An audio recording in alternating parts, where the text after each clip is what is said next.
Ideas Podcast. I'm your host, Mackenzie Williams. I got a special edition for you.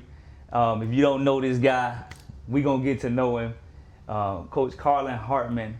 And I should have just said Carlin Hartman, not coach yet. He's a coach last, but he's a man first. He's a husband. He's a father. He's a Christ follower. And lastly, he's a coach. Not only a coach, a national championship coach with the Florida Gators here in Gainesville. Welcome to the show, Carlin Hartman with me. Coach, I appreciate you for coming through. Yeah, of course. Thanks for having me. Yeah. Happy to be here. No problem. I'm going to give this disclaimer before we move on. This is the only time you don't catch me in orange, Coach. My only orange shirt. Seminole. Yeah, my only orange shirt I got in the house. Well, you made that for me, so and I did it for you. Yeah, I appreciate you for coming through, man. But no, here on the pod, man, we just talking about what it means to be a husband, and just talk about marriage. You know, I think we want to impart wisdom on the younger generation that's coming up, who's gonna be husbands, who's gonna be getting into these families, and not only them but each other. Yeah. You know, and so this is what the podcast is for. And just talk to us a little bit about how long you've been married, and just kind of run down those years for us and give us some insight. Yeah, this will be, we're actually, our anniversary is coming up next weekend. Okay. So we 22 years. Yeah, congratulations. Yeah, thank you. And we've known each other since college. We both went to Tulane University in the early 90s. So we've known each other for quite some time. We took a little bit of a break from dating. We dated in college in about a 10-year span where we went our separate ways, but then we got back together. And it's been, blissful ever since. Now, I mean, obviously, as you well know, you being married as well, you're going to have your ups and downs. You're going to have the peaks, valleys, highs, lows, and all that stuff. But that's what marriage is, you know. And I think the strength of our marriage is our ability to be able to communicate, you know, and talk through things. We hit things head on, when they come up. We don't always agree on stuff, but, we also know that, the other person has the other person's best interest at heart. And so that's how we can work through things. Right. And, I couldn't ask for a better partner in life. Yeah, for sure. No, I know that communication is key. Even with talking, with trying to schedule the pod today, you're like, hey, let me talk to my wife real quick. Let me see. And I love that. Yeah. I love it because I do the same thing. Everything go through my wife. Yeah. And so I call her my human calendar. That's a good way to put it. Yeah. Okay. But no, I appreciate that that you was like, hey, let me check with my wife and see if I got anything going on. That tells me that y'all are in partnership. Yeah. Not just, not just a contract. Well, especially on a Saturday. Yeah, on a Saturday, And I don't get that many weekends off of my schedule, neither do you. Yeah. But just, I have to make sure with her. I can't just make a decision without making sure that, we don't have anything on the calendar. Yeah. Because I like a happy home. Yeah, for sure. Much as I like you, I like a happy home a lot better than that. And I need you to have a happy home too. Man, but no, I appreciate it. Yeah. But let's go back real quick. You said y'all took a 10-year break. So how did y'all come back together? Yeah, I was living in Houston at the time. I was at Rice University, director of basketball operations, and I was out one night, ran into one of her best friends, and she had just mentioned that she was single. Yeah. And so I was like, I'd love to go to lunch with her. Give her my number, see if she'll call me. And so we did. We were able to connect. Went to lunch. And after that lunch, I knew okay, that's gonna be my wife. Yeah. Yeah. So she just so happened to be in Houston? Well, she's from Houston. Oh, okay. So yeah. she's she's from Houston, and so when I was back at Rice, she was there, and again, just available for the taking, and I was the fortunate person. To be able to snag her back. Yeah. Now, how was it trying to win her back? Was it like y'all picked up where y'all left off, or it was kind of... Yeah. We didn't have the best ending, coming out of college. But, when we had that lunch, we just connected right away. The conversation went forever. She was on her lunch break, and the lunch break lasted an hour and a half. And I didn't want to go back to my job either. Yeah. So we did kind of pick up where we left off. We let the bygones be bygones from, years past to where we are. In that particular moment, and we just talked through some stuff, and that was great. And once we got through that, it just opened up everything. Yeah. And we were, again, at parts of our lives where, we weren't committed to anybody else. And so we were very much friends first before we started to actually start dating again that second time around. So, us getting an opportunity to get to know each other all over again, me getting an opportunity to court her, and so forth. And, as they say, the rest is history. And it's been a, really good last 24 years, Yeah. being with her and her being a part of this journey along with our kids as well. Yeah. So it sounds like to me that the second time the relationship started off with communication. Yeah. Right? You say y'all talked everything out. Let bygones be bygones. It's 10 years later, y'all more mature. You're different people now. Yep. You've seen life through a different lens. Yeah. And now it's like, hey, let's just talk this out. Yeah. And that's the foundation of, hey, communication, right? And I think that's where a lot of people go wrong in marriage is they stop communicating. Yeah, and that's true. I mean, we were 19, 20 years old when we were dating in college, and then we got back together at 29, 30-ish. And like you said, that 10-year span, you get a chance to learn a lot about, yourself. You mature a lot, you grow a lot. Things that may have bothered me, back when I was a teenager didn't bother me as much anymore. Right. Then I understood the workforce, I understood corporate America, schools, colleges, places in which I've worked and so forth. And, it allowed me to grow and mature a lot more. And then at that time, at 29 years old, I was a lot more ready, Right. to be able to be in that kind of a committed relationship. Yeah. So now, did you see a husband growing up? Did you have your mom and dad together in the household, and you saw a good example of a husband that kind of ushered you in to be ready for husbandship or husbandhood, so to speak? Yeah, that's a great question. No, I didn't. My mom raised me. My dad lived away. He was in Miami, Houston, Seattle, and then Dallas. And so when I grew up with just me and my mom. And she was everything to me. Yeah. She's awesome, unbelievable person, unbelievable lady, a corporate woman, and a corporate black woman in Buffalo at that time in the 80s and early 90s. There wasn't a whole lot to look at. Right. And my mom was one of them. She worked in the medical field, and she just showed me a really good way of being able to she was my example of someone who I saw working well with so many others, and so many different ethnic groups, and she was a boss to a lot of these people.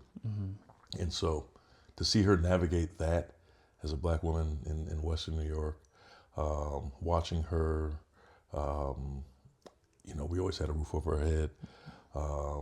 We moved around a little bit, as she was trying to grow her career.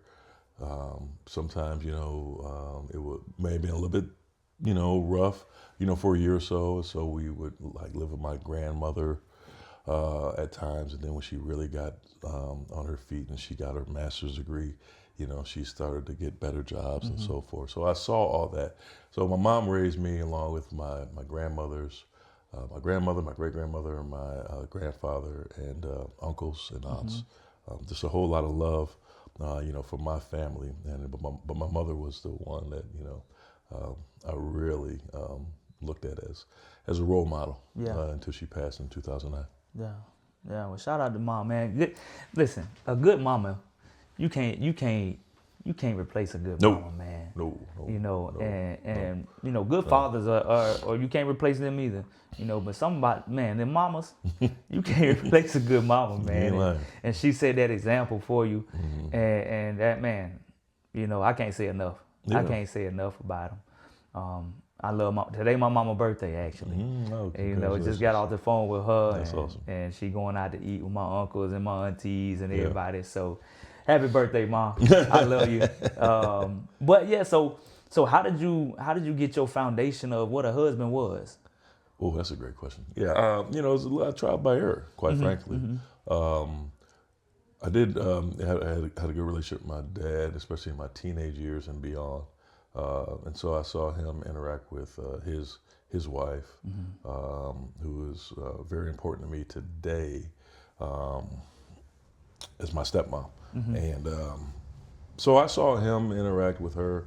But the real foundation came from when I watched my uncles, my aunts interact with their husbands. And so those are my mom's sisters. So my uncle Steve, who was my aunt Lorraine's husband, and I saw that dynamic and how he was, raising his family, but also in a very good relationship with my aunt. And they were in the Buffalo, Rochester area and kind of moved around until they settled back in Buffalo. And I had another aunt who was married, and they moved around from Buffalo to Pittsburgh to Washington, D.C. But we were all like really tight, and all my cousins who were like my sisters and brothers, so I'm sure you probably understand how that works. And so we were all just really, really close. And so, my mom being a single parent, but her sisters were married to some really, really good people. Yeah. And it branched off to my uncle Steve. He has a brother Jeff, and Jeff and Patricia. They were like my aunts and uncles as well. And so I saw all that dynamic go on, and how successful not just my uncles were in their professional lives, but also how my aunts, they had their own careers as well. So I was very fortunate to see, really strong black families in, houses, with really good jobs. One of my uncles worked at the University of Buffalo in admissions. The other one was a long tenured professor. And then my other uncle, Mel, he worked for Nabisco Craft for like a lot of years and so forth in the sales force. So I saw all these things and growing up, and it was really cool. You asked me a second ago, you said, I didn't know you were a Bills fan, but growing up in Buffalo, you're kind of ingrained in that. But the real cool thing was my uncles, who I just mentioned, the ones that were living in Buffalo at the time, as I got older, they had season tickets to Bills games. Yeah. And so it was my two uncles, their uncle and father, and they had I want to say 5 to 6 Bills tickets per year that they had, done for quite some time. And so when I got to high school and I got a lot more mature and I could sit still and handle going to a 3-hour football game, if someone couldn't make it, they say, let's bring Carlin. Yeah.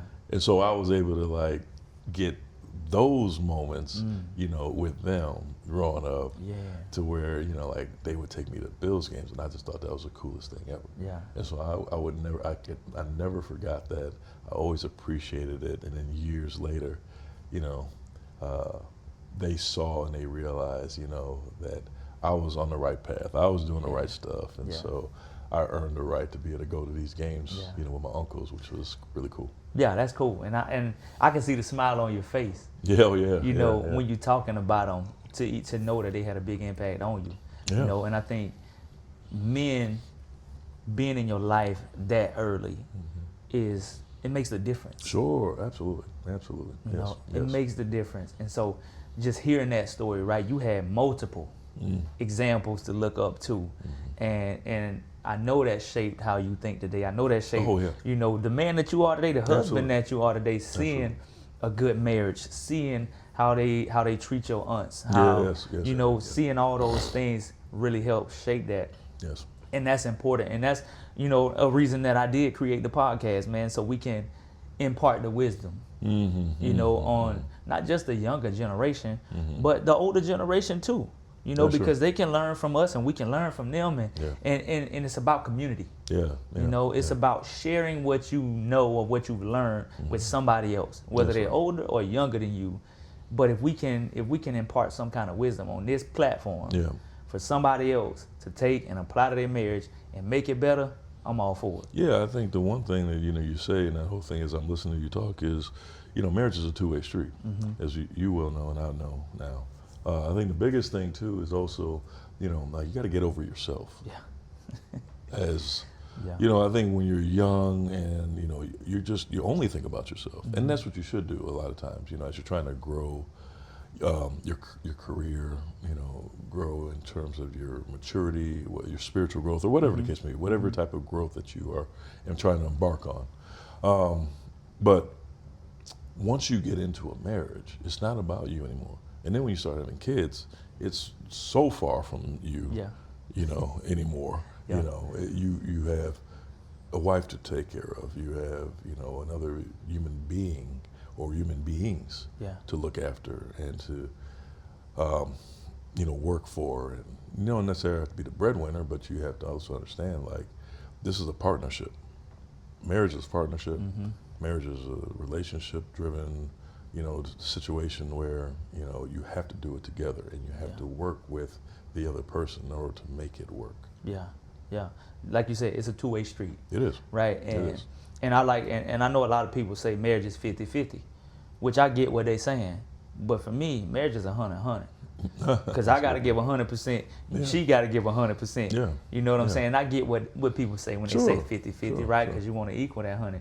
But I like to say it's 100-100. No, that's a right? really good way to put it. Because if I'm only giving, you know, 50% and my wife giving 100, now for a long period of time, now it starts to create tension. Well, right? you get in what you put out of it. You get in what you put out of it, right? And so for me, I like to say that, and I'm a challenger communication frequency. It just simply means I like to challenge people on what they say and what they do, and challenge them to be better too, though. Yeah, that's good, you know, and so that's what I like to say. But man, I've learned through my 12 years here in September coming up that, man, marriage is it's ups and downs, and it's like, you know, when they say the vows, they mean that. Sure. You should mean that, you know, and it ain't always gonna be pretty. No, but it's not supposed to be either. Yeah. I mean, like, not everything in life is gonna be, you know, and that's where the coaching piece comes in as well. Like, you go through certain steps in life that, you know, are not gonna just go your way. And that's where the lessons come in to, like, where you end up in your life. Yeah. You know, like, if I were to, let's say, well, I had a really good, you know, basketball career as a player in high school and in college, you know, but I still had to kind of work through everything that I got. I earned everything I got. Nothing was given to me throughout those times. Being able to earn a scholarship from Buffalo, New York to Tulane, I had to work, you know, long and hard, you know, to get my skill level up. I had to work long and hard to get the kind of recognition that I needed for people to see me. Right. You know, and then when I got to Tulane, I had to earn my playing time. I had to earn all these things. I had to beat out people that were in front of me. I came off the bench for my first 3 years before I started my senior year. And I'm saying all that to say, like, without those life lessons that I had to learn about perseverance and pushing through and selflessness, those things help you in life. Yeah. You know, more so than it doesn't help. Right. You know, working together with a team, you know, selflessness, being able to celebrate someone else's success while also, you know, trying to, you know, get to your own level of play or whatever the case may be. Like, that's, a lot of that has, you know, will be life lessons in your workplace, life lessons in your marriage, life lessons as a father, all those things, you know. So, yeah, it just goes back to, like, what we were talking about before. You know, I know one thing, once I got over, you know, just thinking about myself, once I got over, you know, hey, you know, I can do no wrong, or hey, I'm just, you know, like this. Like, now, like, you meet somebody that you feel like is, like, gonna be your life partner, well, that's when it starts. That's when, like, okay, this partnership comes into play. And I got to think about her feelings. I got to think about everything else, you know, that goes along with that, you know, so that we can build this, you know, great, you know, dynamic with each other. Yeah, no, that's good. That's good. And I'm glad you referred that to, like, sports. Yeah. Right? And then whether it's basketball, football, whatever team sport it is, right? Yeah. Your wife is your partner, your teammate, so to speak. That's right. Know? And you have to sacrifice.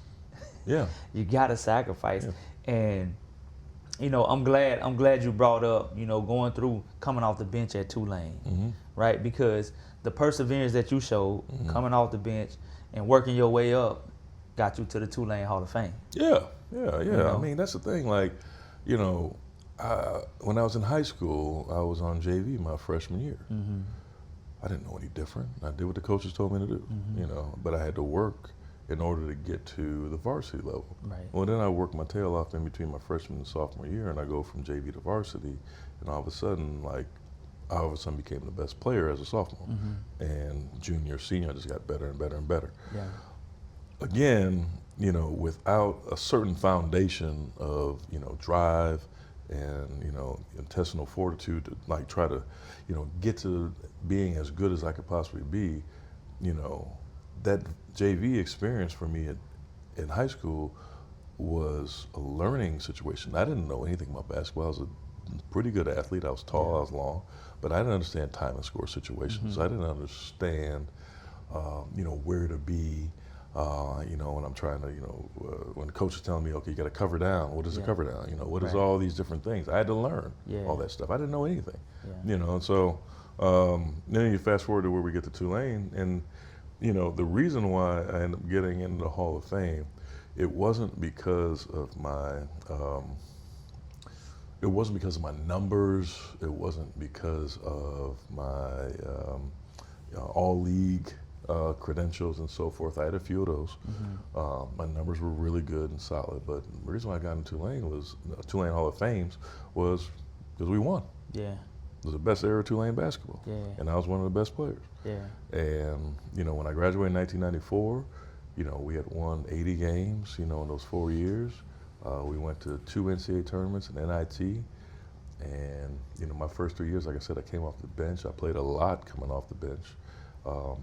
And I was a part of a situation where Tulane was in they had disbanded basketball for a 4-year period because of point shaving. They brought it back, and we were the second class to come back.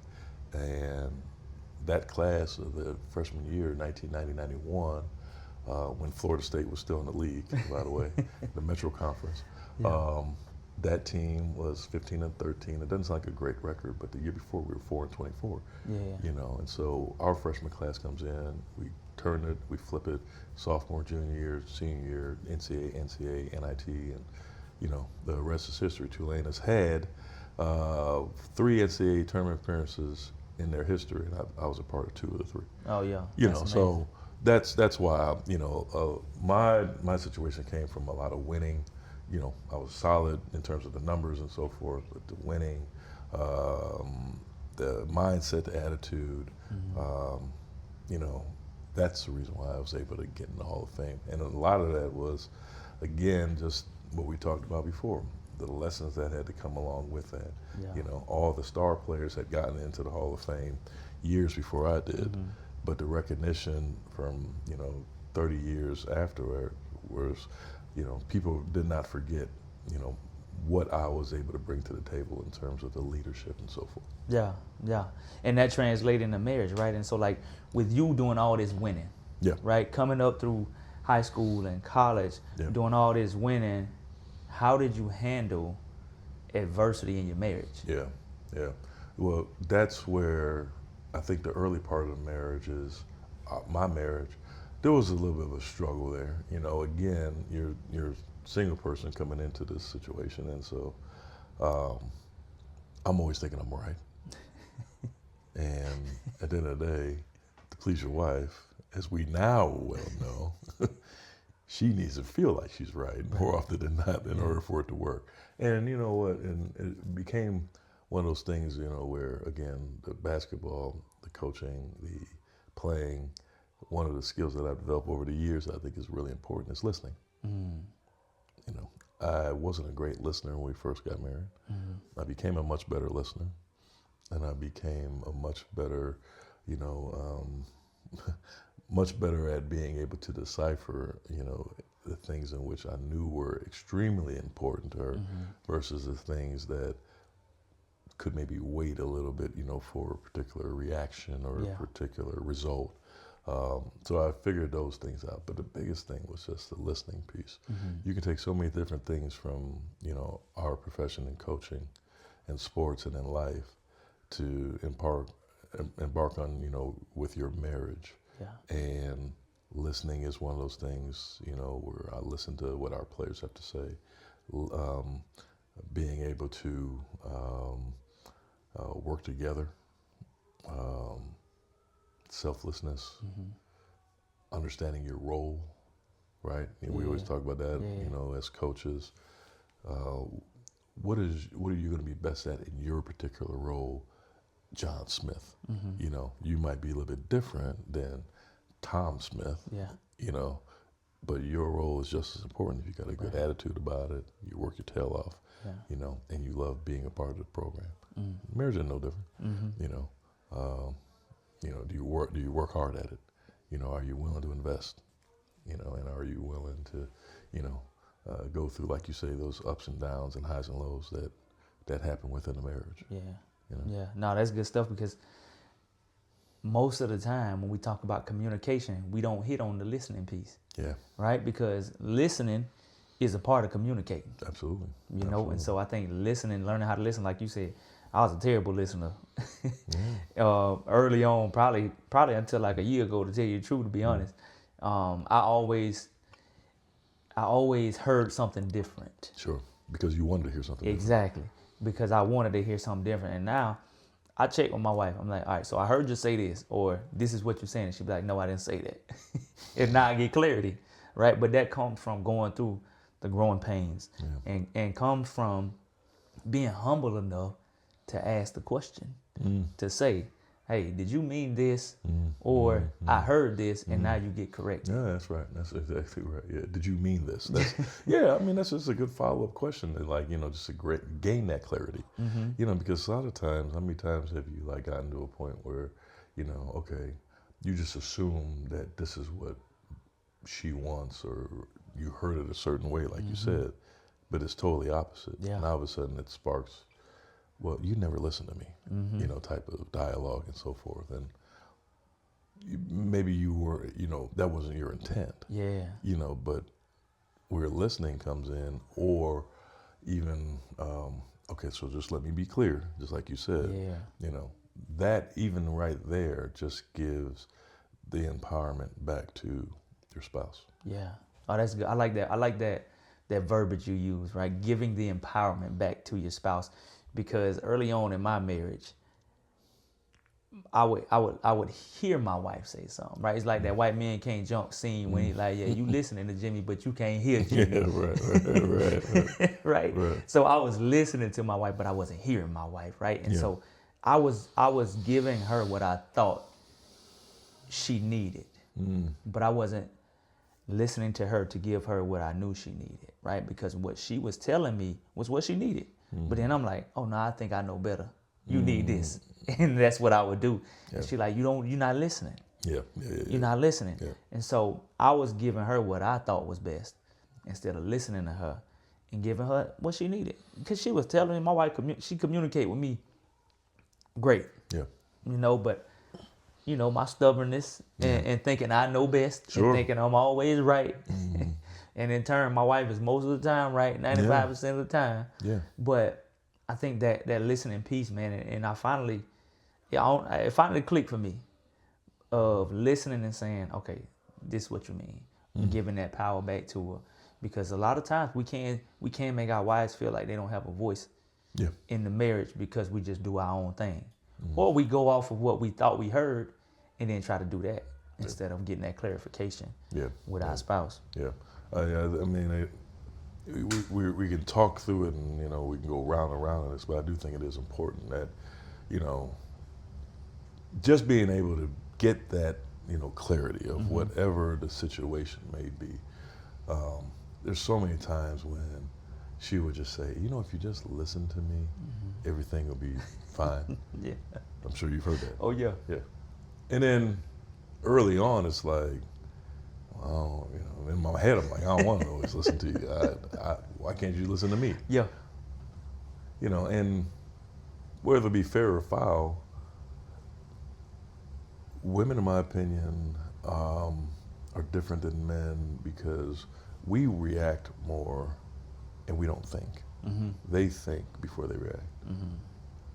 And especially when you're in a committed relationship, their thinking before their reaction is more often not going to benefit you and your kids way more than us just reacting to things without even having put any thought into it. You know, and that's where, you know, like when I think about my mom and, you know, how she raised me, you know, she was very strategic in terms of like, whenever we moved somewhere different in Buffalo or outside of Buffalo, the types of people that she wanted me to be around, the type of schools that she wanted me to be around, she didn't just react to, you know, me having a bad day at school or getting into a fight. You know, she thought about, okay, well, these are lessons in which this young man that I'm raising has to go through, you know, but when it comes to the type of schooling I want him to get, I don't want him to be in a public school in the city. I want to take him to a public school outside of the city that has more resources. So she thought about that. She thought, okay, this is going to be best for my son. Just like my wife will think about, you know, what we need to have for dinner instead of what we want to have for dinner. I know what I want a lot of times. But this is what you need to have more often than not, so I can keep you alive on this earth and not have you going to the doctor. Right. Yeah. No. So, what I heard you say is women are strategic. Women are strategic. Like women see things a month in advance or a month out. Yes. And as to us, we like, hey, we gotta take care of this family right today. Now. We gotta take care of this family today. Right now. And that's a blessing, right? That's the blessing of being a man and a woman, because we both have our role to play, like you was saying, right? And if we both play our role to the best of our ability, then our marriage will be much better. And unfortunately, that don't happen all the time, right? Because it's gonna have to be some kind of friction in order for us to sharpen each other. And how we handle that friction, I think, is vital, is key, right? And not blowing up, not being reactive as a man, as a husband, and just blowing up on our wives. But sitting and actually listening and saying, hey, is what she said true? Does that benefit me, right? And I think a lot of times as men, we get the bravado of, oh, I'm the man of this house, and I'm gonna make the decisions, I'm gonna do that. Listen, you know, the Bible do talk about the man being the head of the family and being the head of the wife. And the Bible also says you should treat her as your equal. It also says that, right? And so I think we have to, as men, especially for me, I learned in my journey because I didn't have an example of a healthy husband, a healthy marriage, and all those type of things as, you know, some people do. So for me, I had to learn these things, man, by beating my head up against a brick wall for years. For years. But I think I've at least cracked the code. I'm not saying I'm there by no stretch of the imagination. But I think I'm there as to being in tune with my wife. And actually yesterday we were talking about, I walked up to her and I'm like, I just said, she was washing clothes. And I'm just like looking at her. And she was like, what's wrong? I'm like, nothing. Life is so much better when my heart is in the right place with you. Oh yeah, that's a great point. Yeah, I agree with that, and I do the same thing too in that regard. Like sometimes I just look at her, and she never stops, and she's always doing for others. She's always doing for me. She's always doing for the kids. She's always doing for her career in terms of what she's trying to build. Well before she does anything for herself, you know, and part of my thinking is I want to work my tail off, you know, for her. I want to work my tail off for these kids. I want to work my tail off so that she doesn't have to do all the things which she has done in the past. And I know you're doing it not just in coaching, but outside of coaching in your profession and so forth as well. You're doing that for the family. You're sacrificing your drive, you know, for your family. You know, I'm sacrificing my time away throughout the years, you know, for them. And we may think that we are the head of the household, but honestly, the mom is always going to be the head of the family. She's going to be the head of the family. She's the matriarch of everything that goes along with it. None of it works, you know, without what they bring to the table. And they, you know, I have 3 girls, and obviously my wife, you know, she did the hard part. She's the one that, gave birth to them. Yeah. And carried them for 9 months. She's the one that, went to school while the kids were growing up and got her bachelor's and got her master's.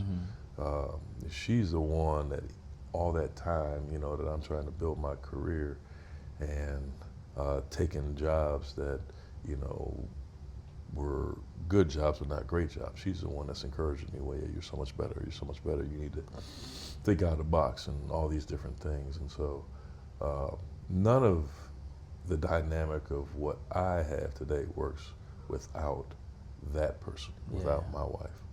And, I listen to you, just talk about yours, even off camera, and I've heard stories about, your upbringing and, your marriage and so forth, and how important your wife is to you and how much you love her. And we need more of that line of thinking, from men, and I'll speak for myself in that regard too, in terms of the importance of, your partner and marriage, and how all that intertwines together. Because I think a lot of times there's just a certain arrogance that we as men have, to where, well, I don't need a woman to define me, or, I'm gonna do my own thing and this and that. Well, you're also gonna be lonely. And you're not gonna be fulfilled. Yeah.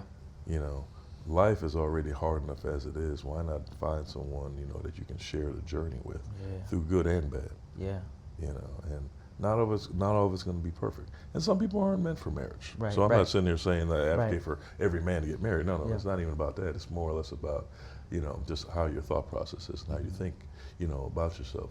And, I think a lot of men just need to kind of get over who they are. Yeah. And, share, and with all the things that come along with what life has to offer. Absolutely. I heard two things in there that I just want to point out. Right, you said the wife is the matriarch, right, of the house. And without them, none of this work, man. None of this a go. None of it. Right, and You my pastor, you being able to do this right now. Right. You know what? You know why? Because these chairs we sitting in, this sign right here, she bought me this for Father's Day, and I ain't even know it. Yeah, I walked in the house and it was, clean. Your kids are doing their own thing. They know not to come up here. Yeah. That came from your wife. Absolutely. She's not even in the house right now. That came from her. She knows Yeah. this is your time. Yeah. So For sure. I'm sorry, go ahead. No, yeah, so my pastor back home in Appalach, he always said, the husband is the head, but the wife is the neck. It connects it. And you ain't going nowhere without her permission. No, right? no, not at Right, all. so my head turned to the right, that's because my neck allowed it to. And then the second part that you said was, some men say, oh, I don't need a woman to define me. You don't need a woman to define you, but a woman will reveal you. That's a really good way to put it. Yeah. I Right? agree Your with wife will reveal you. that. Yeah, and some people don't want that. Who no? Some people don't want the truth. And I think that's what makes me a better person, is that she'll tell me my faults. She'll expose those faults, and then it's up to me to decipher how I need to correct it. But I'm willing to correct it. Yeah. Some people don't want to correct it. Yeah. I'm willing to, and I want to correct, so that I can be a better person for my kids and for her, Absolutely. and quite frankly for the people I work with on a daily basis. Yeah. Absolutely. No, that's because for me, that's one of the hardest things I ever had to do is face myself. Yeah. That's Sure. one of the hardest things I ever had to do was tell myself the truth. And early on in my marriage, I was a bad husband. I ain't want to say it because for me, if I said it out my mouth, then it made it true. I knew it in my mind. Like, this ain't it. This ain't it. But I would listen to the outside noise, the people on the outside saying, oh, you such a good husband. You doing this, you doing that for the community, and you doing, and I'm putting on the face outside. I'm putting on the mask. But it came a time for me where I had to take the mask off. And I had to look at myself in the mirror and I had to say, you're not a good husband. Yeah. You need to fix it. Yeah. That self-reflection, it helps. But again, that's the part where like you've gotten over yourself, and so now you're willing to let that information into your brain so that you can now go and move forward, Yeah. which will help you in all your walks of life. Right. When you're stubborn and you don't listen, it just makes things a lot harder. Whether or not you have great success and you have wealth, you're never going to be fulfilled. Yeah. Unless you listen to other people, listen to their thoughts, listen to your wife, listen. Yeah. Decipher it however you want. Yeah. But I think listening is just a huge skill. It is. Huge. It is. Cool. So we have a section on the podcast what we call the marriage is section. All right. So I'm gonna say this phrase, and I want you to fill in the blank. Okay. All right. Marriage is what? Fulfilling. Elaborate on that for me. Again, this is like everything that we talked about throughout this podcast is fulfilling because, the successes that, and I'll just speak for myself, the successes that I've had, I make it about my family and I make it about my wife. And my life is not complete without them and without her. So marriage is fulfilling. Absolutely. I totally agree. Totally agree. It's nothing better than being away and coming home and knowing your wife there. Yep. She gonna love you no matter what. No matter what. No matter what. No matter what, she gonna love you, and she gonna accept you for who you are. She gonna take all your flaws, and she just gonna say, "That's all right. We gonna work through it." Yeah. Exactly. That's right. Right. We gonna work through it. That's okay. But see, women, man, they so strategic, like you said, right? They can see the potential in us that we can't even see in ourselves. Yes, yeah, that's a beautiful thing, right? It's like your mom could probably see that. My mom could see that. She knew. My mom had an idea of what I could become well before I even knew. Yeah. And now, being married for these 22 years, my wife she's just like, you have so much more that you can give. You have so much more. Yeah. And she can see what's coming so much further than I can. Because I'm in it. Yeah. I'm in the trenches. Yeah. You're in the trenches. You're not thinking like you said, we react. We react. I'm just reacting to, the moment and then the next day. I'm not reacting to what is going to happen here the next, 8 to 10 months. Right. I have no idea. Yeah. But she does. She has a much better idea than what I do. So. Yeah, absolutely. So let's talk a little bit. We run out of time, but let's talk a little bit about how you guys deal with your travel schedule. Because there's some husbands out there that work schedule, it takes them away from the family. Yeah. And then they come back and they still away from the family, even though they're here. That's a good way to put it. Yeah. How do y'all, kind of handle that, kind of put that to bed and stay connected, with the way y'all travel on the road, and then the busy schedule while you're here? Like, how do y'all communicate through that? How do y'all kind of work through all that? One thing I've done with my family throughout this coaching journey that I've had is I've made them a part of the program. So when I recruit a kid or we recruit a kid in our programs, we'll have them over to the house. They have an open invitation. Sometimes it'll be different occasions, special occasions. Sometimes it'll be holidays and whatnot. And so I have an open door policy with my players and even coaching staff, especially young ones, that they come over anytime. And so whether it's me grilling or my wife cooking, or if parents are in town, they'll come over, same thing. And it's just, we ingrain ourselves, and my family and my wife ingrain herself into whatever job that I've been at. And so that allows for, and she wouldn't do it, number one, if she didn't enjoy doing it, if she didn't enjoy meeting people, different people from different walks of life. And she's also obviously doing it, for me and for us, because that's just my job. Right. And so she's putting herself out there, and giving the outside world, an inside look at our family. Yeah. You know, and she's comfortable with that, and she Yeah. loves that. So that's one way that we all stay connected, you know, within the job. But I would say, you know, with the travel schedule and so forth, a lot of times, you know, I've missed a lot of things. I've missed games. I've missed recitals. I've missed a lot of things in which my kids have done over the years because of my travel schedule, whether it be recruiting, whether it be games, and I try to stay connected as best as possible through FaceTimes, obviously, and all those things. But really, it's just, you know, my wife. It's about, you know, communicating and talking to her, you know, a couple times a day if I'm on the road, just checking in, seeing how her day is going, sending her, you know, I love you text, you know, just knowing that while I'm on the road, I can rest assured that things at home are, you know, being handled and being taken care of, you know, not because, you know, I demand them to be, because she's there and she's the one that is, you know,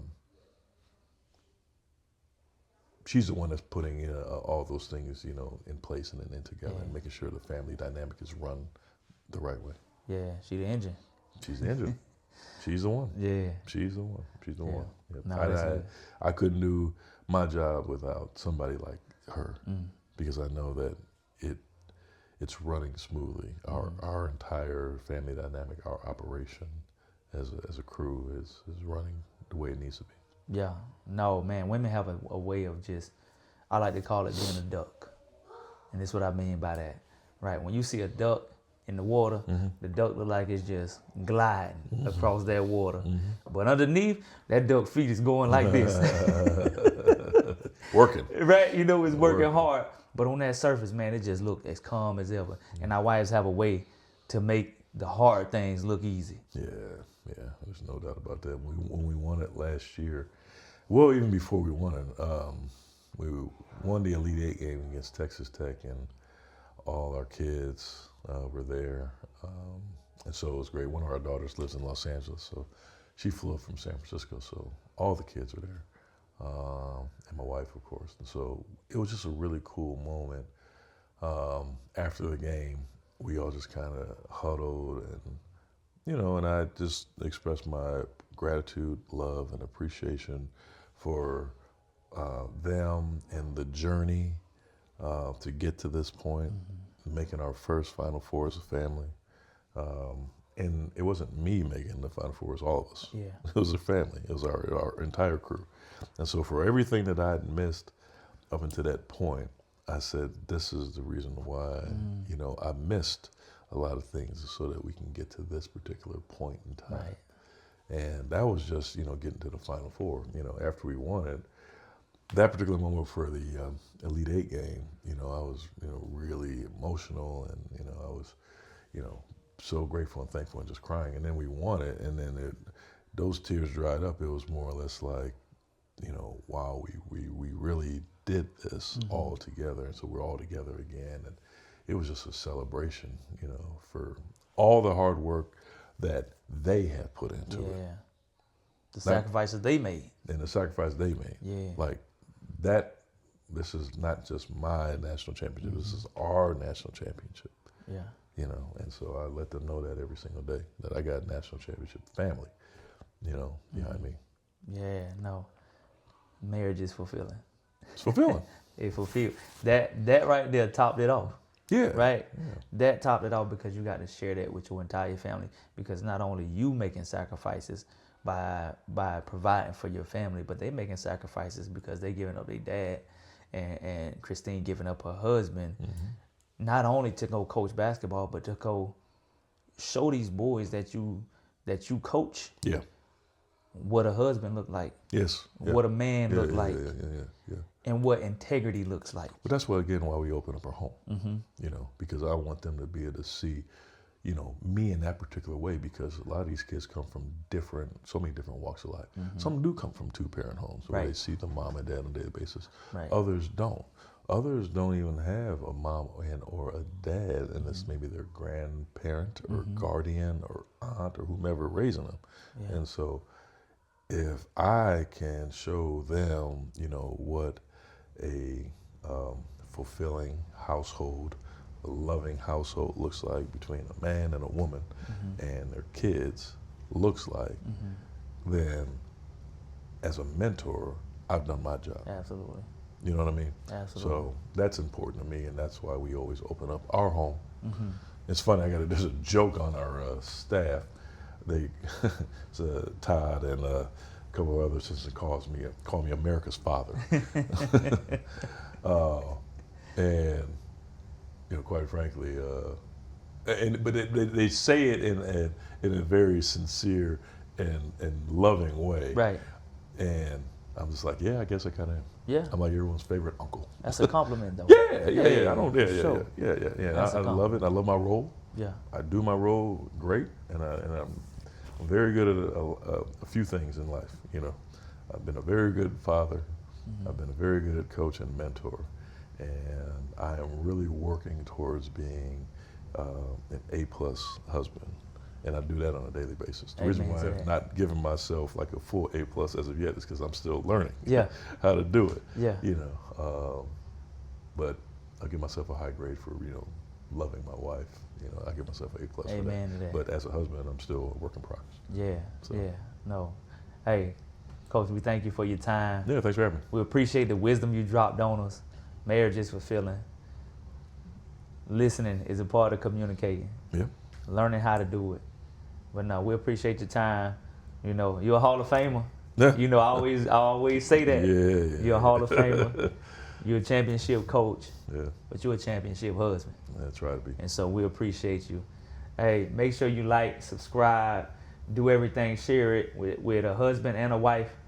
Until next time, we'll see you.